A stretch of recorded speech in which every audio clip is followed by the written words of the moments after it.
How you doing, YouTube? Matt, Massive Beer Reviews, back with yet another review. Not just any review, but a little bit of side-by-side. Hopeful goodness. In the form of a collaboration, joint venture between Lost Tavern Brewing and Twin Elephant Brewing. And that is, there is the Sting from Lost Tavern and Twin Elephant, and the Swarm from Twin Elephant and Lost Tavern. The shtick is, they basically brewed essentially the same kind of beer at both locations. Both of them were made with local kind of honey, and then they did their own thing on each beer and released them. The Sting, which comes from Lost Tavern, like I said, out by like Hellertown, PA, it came out about 2 weeks previous to this one. I actually stopped by there in hopes of picking one up. I just stopped by, just coming through the area. The timing was right, but the timing was wrong. I went back by there, and they didn't have any left. So I was like, whatever. It is what it is. But I ended up going out to Twin Elephant a week after they released this, and I was lucky enough to get a can of both while I was there. So I figured, why not do a side-by-side? As far as what each can says, it was a double IPA with local honey. That is your Lost Tavern one. I think that's it. 7.9% alcohol by volume. And over here, we have government warning stuff, and it's Twin Elephant Brewing Company, mindfully brewed. American India Pale Ale, brewed with local honey, 7.2. So you're talking about a little bit higher ABV over here. From my experience, Lost Tavern beers in general, or their IPAs more specifically, tend to come off a little bit sweeter than Twin Elephant. So it kind of makes sense. So let's dive into these suckers, see what they got. Do the old classic double pour and see if I can fuck everything up. And that's what I do. Yeah. So anyway. Yeah. Lost Tavern tends to come off a bit more sweet for me, and Twin Elephant tends to come off a bit more drier. Almost sometimes a little bit chalky, but not in an overt negative way. We definitely have Dirty Glass Mafia. I washed the shit out of these glasses, so it is what it is. We'll give the old tap to get rid of all that stuff so you guys don't poop on me too much. I mean, they look almost identical. You know, gun to my head, this side might be a micron darker, but that's pretty much it. They look like big, huge hazies. This one has a big head on it. I thought I poured them pretty equally.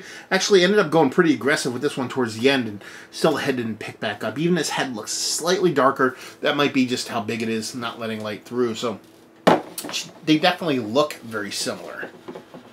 Let's get a nose on the Lost Tavern side of things.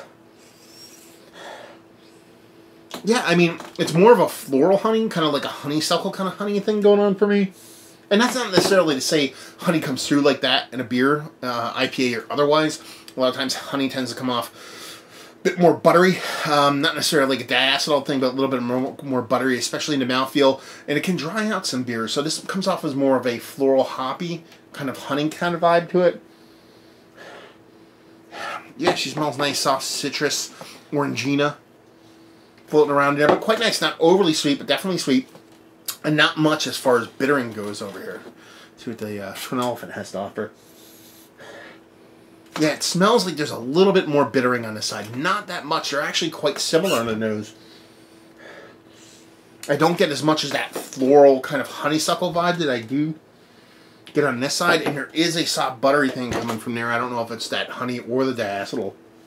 Or something diacetyl. I didn't get it until that point. But yeah, this smells a little bit softer, a little bit more refined. And this side smells a little bit more rich. Not necessarily sweet, a little bit more richer. And there's that subtle buttery vibe to it. So, let's dive into Lost Tavern. Cheers. Yeah. Way sweeter than the nose is going to lead you to believe. And it's got a nice mouthfeel to it. It's not super dense, not super thick, not what the look would kind of tip off. It does have this confectionery sweetness to it. So it is quite sweet. There is a little bit of soft butter vibes, that diacetyl thing. That buttery nose that I got on there really doesn't come through in a taste, at least not yet. But it's sweet, has a little bit of soft honey vibes, a little bit of soft citrus vibes, there's a little bit of generic bittering on the one end of things, and that's pretty much it. Really nice mouthfeel. Nice beer. Doesn't blow me away, but quite nice. And you can definitely tell there's a honey base to it in the sweetened side of things. Like I said, more often than not, it's more of a mouthfeel kind of dry thing for me. But let's see what the Twin Elephant has to offer.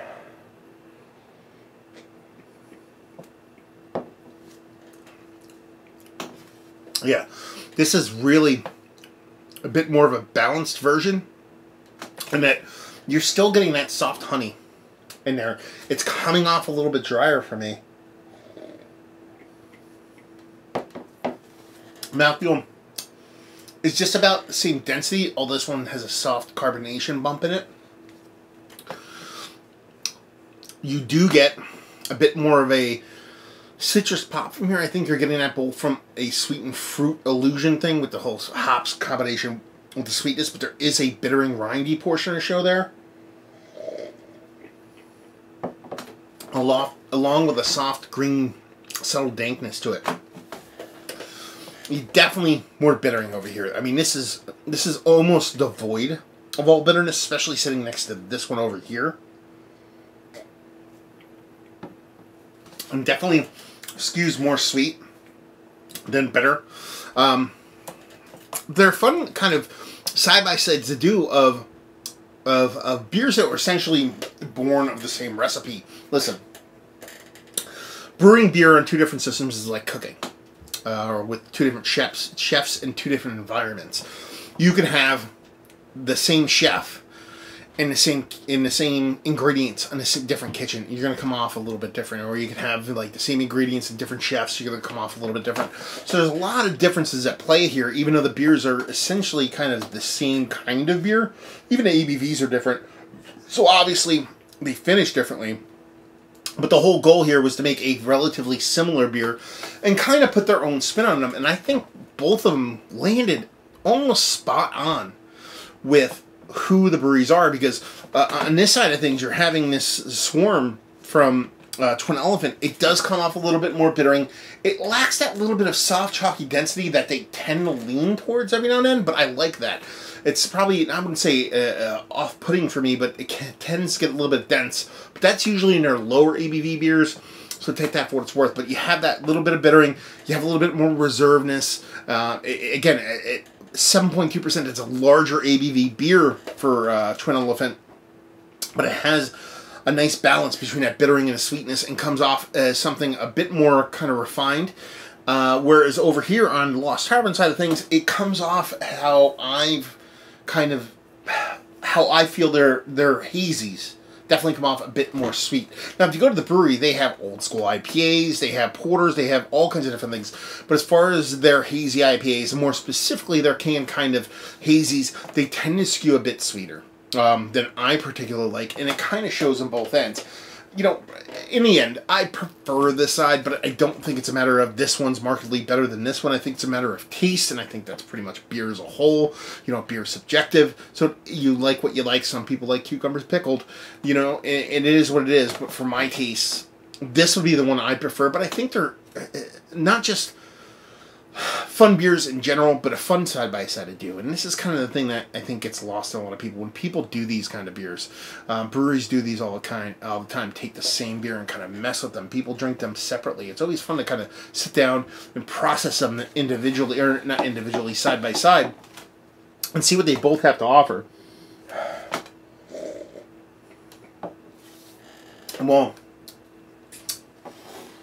you can definitely come up with your personal favorite of the two. Just the experience of trying stuff that two breweries came together and kind of made and had fun with. It's pretty fucking cool.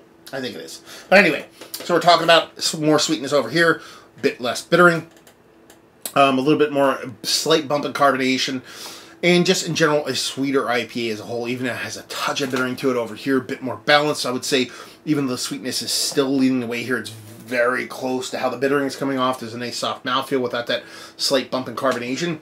And just a bit more kind of rounded, cohesive kind of double IPA as a whole. But all super fun beers in general.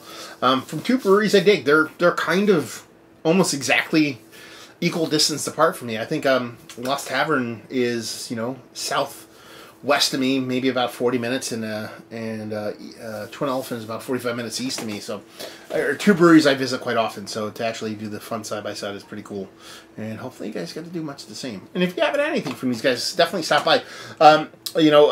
Lux Tavern is a bit more brew pubby vibe. They usually have a ton of beers in draft. Twin Elephant's a bit more kind of punk rocky, if I was going to put it in a more generic term. But two different beers from two different breweries who are two different people, but in the same time, both are making good beer.